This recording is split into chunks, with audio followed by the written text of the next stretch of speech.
G'day and welcome to Hazy Bones Barbecue. My name's Camo and today I'm going to show you how to make this, pulled lamb. It's moist, it's juicy, it's a little bit crunchy, it's got a ton of flavour and it's very versatile. So if you've got a big group of people coming over, this is one of the best dishes you can make because you're going to really surprise some people and it's actually pretty simple to do. Today we're going to be using the char griller Acorn, but you can also use it in any other cooker like a Weber. So first off, we'll start with the lamb. I'll show you how I prep it and then we'll get the briquettes lit up and we'll get to cooking. So first off, let's start with the lamb. What we'll do,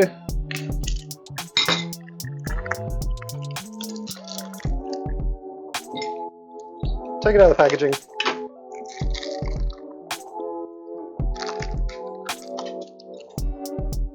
So you want to pat it dry the best you can. There we go. Now for lamb, I like to use a mustard binder. Some meats I don't actually use a binder, some I'll just spray with water, but lamb I find maybe a little bit of mustard flavour does actually help. So we'll get that all slathered on. Don't be shy with the mustard.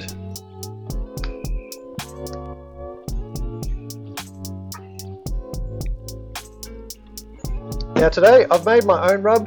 You can buy one, you can make one yourself. So it's pretty simple. I've gone salt, pepper, rosemary, thyme, smoked paprika, garlic and onion. About a teaspoon of each, roughly.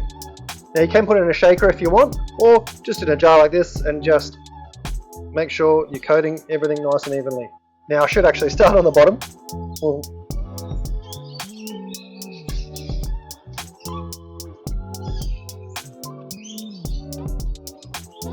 Make sure it all mixes through evenly as best as you can.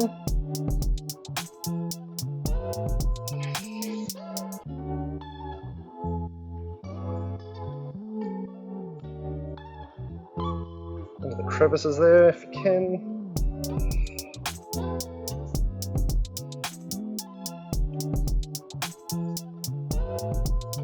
Pat it all in.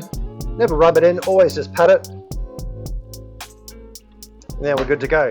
So I'll let that sit for 20 minutes, half an hour. I'll get the briquettes warmed up and then we'll be good to go.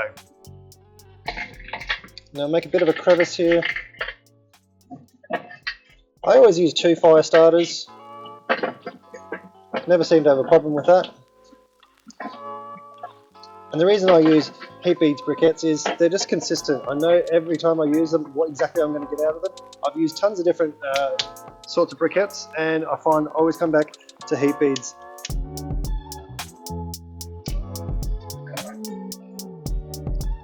Now I've got a bit of cherry wood there, so I'm going to sort of sit it just on the side.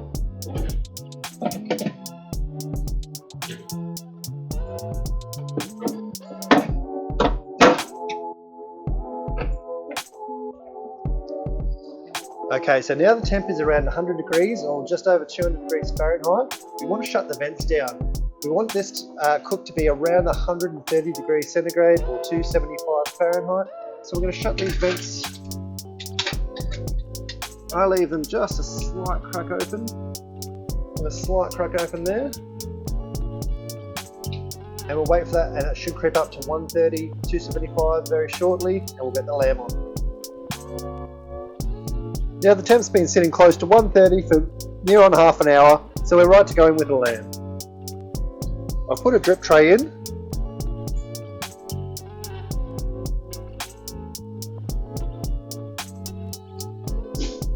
And there we go.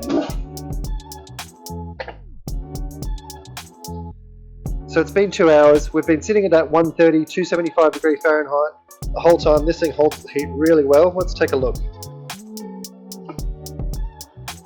And that is a thing of beauty right there. That paprika that's come through makes that really nice reddish tinge. Bark is mostly set, but we've still got a bit more to go. So I'm going to finish it off with the boat method. Let's just have a quick temperature probe here, have a look. So we've got another 20 degrees to go. So I'll show you how I set up the boat method. The idea is your meat's going to sit in there, the foil's going to go around, your juices are all going to catch down the bottom and really tenderise the bottom of the meat, and the top will hopefully get nice and crispy. So when it all pulls apart, you're going to get some really crispy bites, but really moist and amazing, juicy meat. I'll show you how it's done.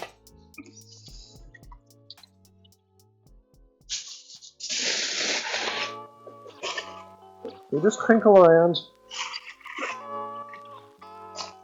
all around the edges, and that's it. We're going to leave that top part out, so that top part will get nice and extra crusty. We're going to go back in at the same temp, so holding at that 130, and we'll give that another hour or two, and we'll keep an eye on it, and then we'll keep checking back in until it's nice and probe tender. Alright, so it's been just under 5 hours. Look at this thing, it is looking absolutely amazing. That probing nice.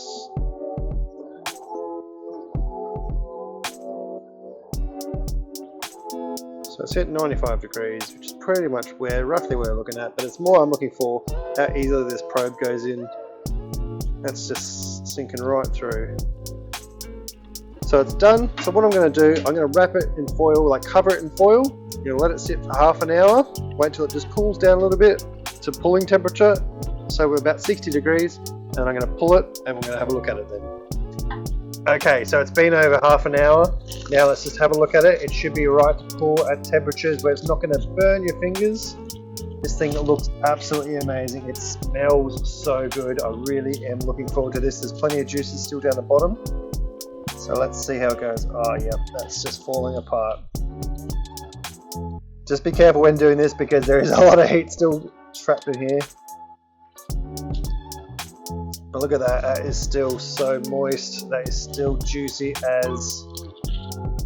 You can feel all those crusty bits too. Like you're gonna have some really good bites here where it's gonna be some good bark, some really good lamb.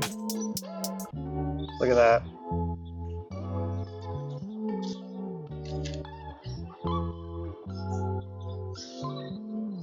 How good does that look? Now let's plate up one of our flatbreads and give it a taste test. Rightio. So how I do these, I get my flatbreads, I make these myself. I've made a video, I'm going to upload it. You can actually watch the video of how I make the flatbreads. It's really simple, 2 ingredients, and they're so easy and delicious. So what I'll do, flatbread, I get a bit of fresh rocket, a little bit of feta cheese. I make my own tzatziki here, so Greek yogurt, cucumber, dill, mint, lemon, garlic. Pretty simple, very delicious. And then you've always got to have a little bit of hot sauce in my mind. This is Sambal Oleg hot sauce. And it's the perfect amount of heat for something like this. Alright, let's give it the taste test.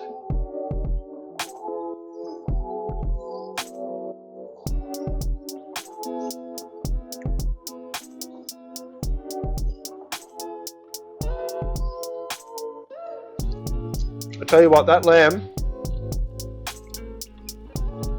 the star of the show. There's a lot of flavors going on there. The lamb comes through, it's juicy. The rosemary from the rub, really, really prominent. It's really amazing. That's I could eat 10 of those. That's so good. If you really want to try this, it's super simple. Follow my method, you can't really go wrong. Watch my video on the flatbreads as well, because then you'll learn how to make these, and trust me, you'll impress the people doing that. If you've liked the video today, please click the like button and the subscribe button and the little notification bell, and you'll get notified when I make new videos.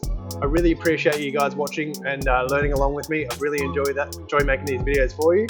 Go out there, light your smoker, cook yourself some lamb. Cheers. Mm-mm-mm.